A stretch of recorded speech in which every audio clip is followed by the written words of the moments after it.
everybody, I'm Ujjaini. I'm a psychologist at My Whole Child, and I'll be talking about something that is language sessions. Today I'll be telling you what we generally do in an online sessions.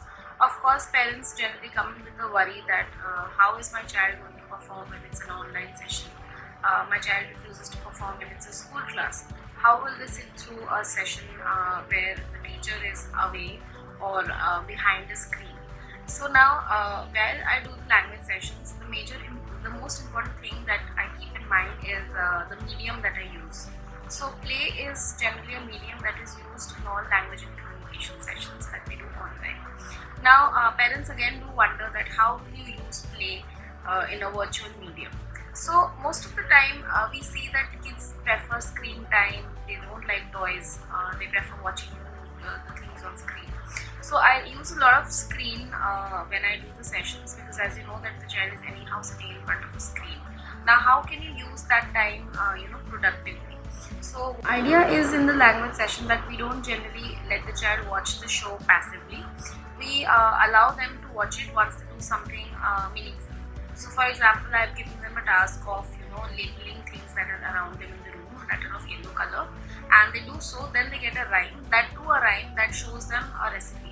So for example, we do a pizza party song where they use a dough to make a pizza, then they spread the cheese, the pizza sauce, the toppings, and they bake it.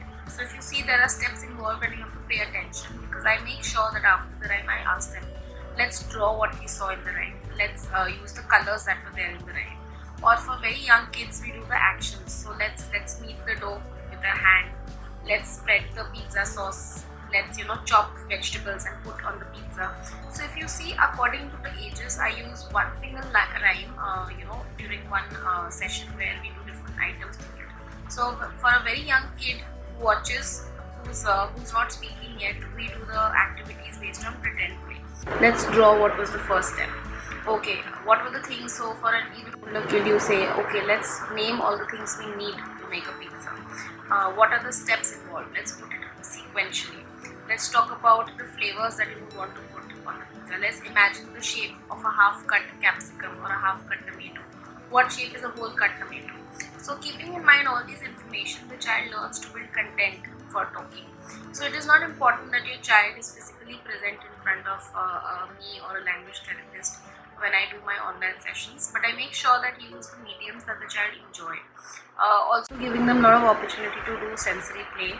I ask the parents to bring in a lot of sensory items if the child is not wanting to sit. Generally, kids prefer that when you put on a rhyme or tell them that, okay, I'm going to show you a picture, they quickly run and come and sit in front of the laptop. The idea is that I use the things that the child loves and redirect it towards meaningful activities in order to achieve my goals and targets for the month. I also make sure that I give a weekly update to the parents where I tell them what the child is doing in the online session or what they can do at home to carry it forward. So this is a very good, it has been a very good and productive time for me when I felt that kids have been performing quite well with me online. Do see our YouTube channel, My Whole Child, just to check out the different resources that we offer during this time when everything is virtual. Thank you.